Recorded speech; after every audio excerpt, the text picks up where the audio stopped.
नवा कट रचला जातोय असं संदीप देशपांडे यांनी म्हटलंय। बीएमसी मध्ये कचरा टेंडर घोटाळा करण्यासाठीच हा कट रचला जातोय। मनसे मुंबई अध्यक्ष संदीप देशपांडे यांनी हा आरोप केलाय। कचरा कंत्राटदाराचं टेंडरसाठी संगनमत झालेलं आहे असंही संदीप देशपांडे यांनी म्हटलंय। संदीप देशपांडे यांनी हे खळबळजनक आरोप केलेत।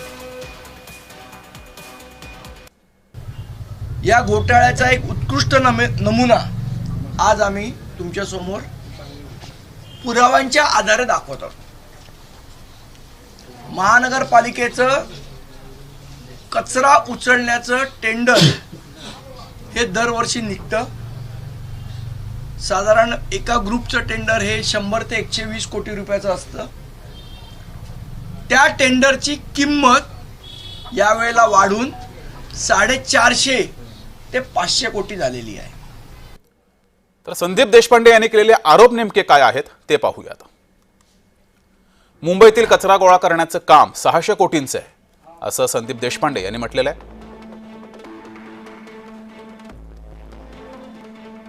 कमीत कमी टेंडर्स यावीत यासाठी टेंडरमधल्या अटी या बदलल्या गेलेल्या आहेत असा सुद्धा खळबळजनक आरोप हा संदीप देशपांडे यांनी केलाय।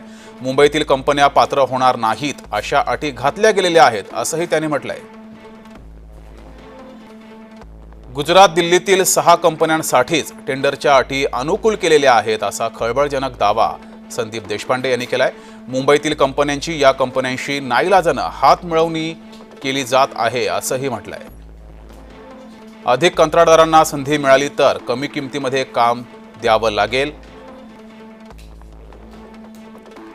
टेंडरमधील अटींमुळे फक्त विशिष्ट कंत्राटदारांनाच संधी मिळेल असं सुद्धा त्यांनी म्हटलंय। ठराविक कंत्राटदारच पात्र असल्यानं कंत्राटाची किंमत ही वाढली आहे असाही आरोप त्यांनी केलाय। कंत्राटाच्या एकूण किमतीत किमान 2400 कोटींची वाढ झालेली आहे असंही म्हटलंय आणि हा घोटाळा आहे असंही म्हटलंय। निविदा उघडण्याआधीच कंत्राट कुणाला मिळणार याची खात्री करून दिली जात आहे असंही म्हटलंय। मुंबई पालिकेमध्ये कंत्राटदारांनी एकत्र येऊन कार्टेल तयार केलेले आहेत असाही खळबळजनक आरोप त्यांनी केलाय।